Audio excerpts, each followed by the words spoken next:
प्यारे बच्चों, कल हमने पढ़ा था सूर्यकांत त्रिपाठी निराला का गीत गाने दो मुझे। आज हम पढ़ रहे हैं सरोज स्मृति।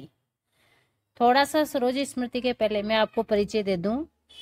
सरोज सूर्यकांत त्रिपाठी निराला की बेटी जो अंतिम धरोहर मानी जाती है। कहने का तात्पर्य है कि सूर्यकांत त्रिपाठी निराला के माता पिता, चाचा चाची, भाई बहन, पत्नी, बेटा, इन सब की मृत्यु हो चुकी थी और उसके बाद उन्होंने सरोज का विवाह किया और विवाह के 1-2 साल बाद सरोज का भी देहांत हो गया। तो उसकी याद में सूर्यकांत त्रिपाठी निराला ने सरोज स्मृति कविता लिखी है। इसमें बताया गया है कि निराला द्वारा रचित सरोज स्मृति कविता किस पर केंद्रित है। जो इन्होंने कविता लिखी है सरोज स्मृति, वो किस पर केंद्रित है? तो निराला की दिवंगत पुत्री सरोज पर केंद्रित है। एकमात्र धरोहर सरोज थी, उनका भी निधन हो गया था। सरोज स्मृति कविता में कौन विलाप कर रहा है? सूर्यकांत त्रिपाठी निराला जब सरोज की मृत्यु हो जाती है तो बहुत ज्यादा विलाप करते हैं। तो सूर्यकांत त्रिपाठी निराला जो सरोज के पिता हैं वो विलाप कर रहे हैं। सूर्यकांत त्रिपाठी निराला कवि को कविता में किसकी याद आती है?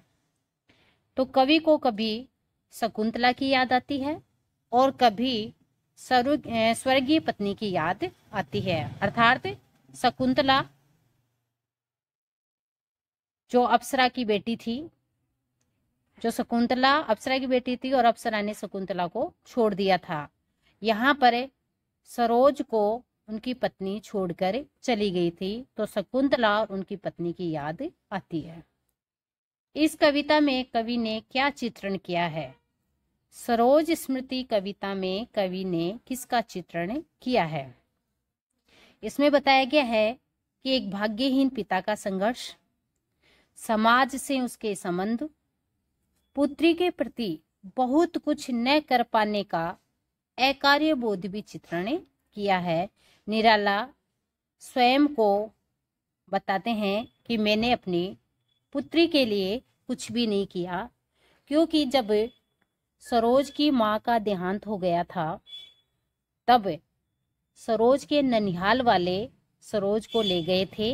इसलिए यहाँ पिता अपने आप को भाग्यहीन समझता है, क्योंकि माँ जितनी परवरिश कर सकती है उतना पिता नहीं कर सकता।